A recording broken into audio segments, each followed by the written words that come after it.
Namaste. Welcome to this tutorial on the Vinyasa. Vinyasa is the linking of downward facing dog to Cobra Pose back into our downward facing dog. And it happens usually many times in a Vinyasa flow or an Ashtanga kind of style class. It can also happen in a Hatha style class. It's that little flow between sequences. And in that flow, there's a moment where we come from downward facing dog into our plank pose. And it's that moment that you'll usually hear yogi's choice.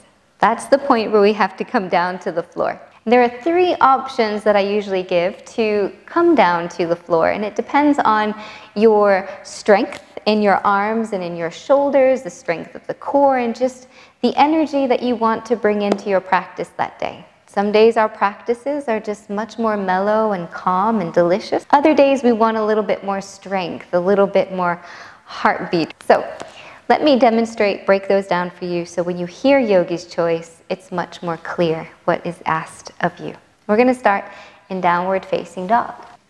So it all begins in downward facing dog. And then you're asked to come forward into your plank pose.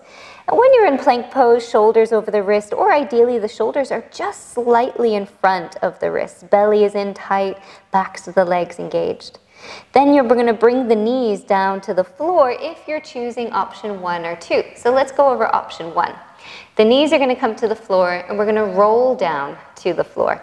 So we're going to shift forward and then the thighs are going to drop, the pelvis is going to drop, the belly, the chest, the chin. Elbows are bent and the elbows are hugging in close to the body.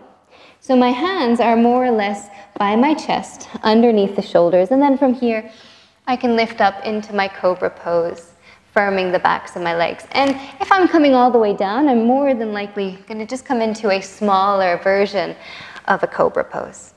Then from that, I push back up into downward facing dog. So let's go through that one more time. I come forward into plank. I lower the knees and I just roll my body, untuck the toes and roll your body down. Hug the elbows into the chest. And there you are. From there, you roll up halfway into Cobra, and then press yourself all the way back up, pulling the belly in into downward facing dog. So this is a great one to choose if you're still new to yoga, if you have any injuries in the shoulders or the arms that's not allowing you to take so much weight into the hands or the arms or shoulders. Or if you're just building up strength, because every time you roll down, you're doing a little push-up, so your arms are going to get stronger. Now, option 2 is a little bit stronger than that. So we're going to come back into downward facing dog. On your inhale, come forward into your plank. Make sure your plank pose is a nice distance. And we're going to drop down to the knees. We're going to pause, untuck the toes. Now, the first point here is to shift the weight forward. So I'm not going to drop my hips like I did the first one. That is the big mistake people make. They drop their hips and they let their weight come forward. I want to take my weight forward but keep my bum lifted. And I can even lift my tailbone a little bit, almost like I'm in a cow pose. The reason why I'm shifting my weight forward is because my chest wants to align over my hands. Keeping your bum in the air, you can go ahead and give your tail a little wag. Keep the bum in the air, and that's going to help the counterbalance because not all of the weight is coming forward. I'm going to bend my elbows and aim my chest between my hands, dropping my chin. Knees, chest, chin, looking forward. Then from there, I just slide my legs back and at the same time, pull the chest forward and up into my Cobra. Exhaling back into downward facing dog. Let's try that one again.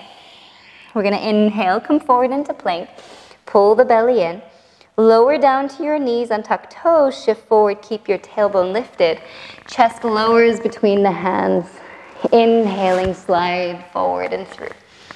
And then with more practice, that just becomes more fluid.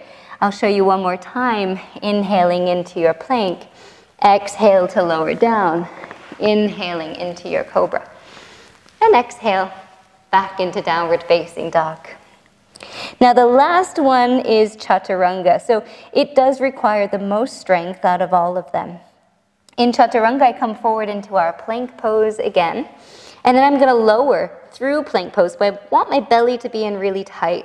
And here I want my shoulders to extend just a little bit over my wrists. So I'm coming onto my tippy toes. I push my body weight forward.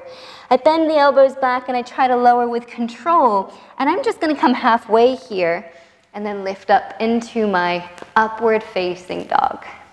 Now you can lower all the way to the ground,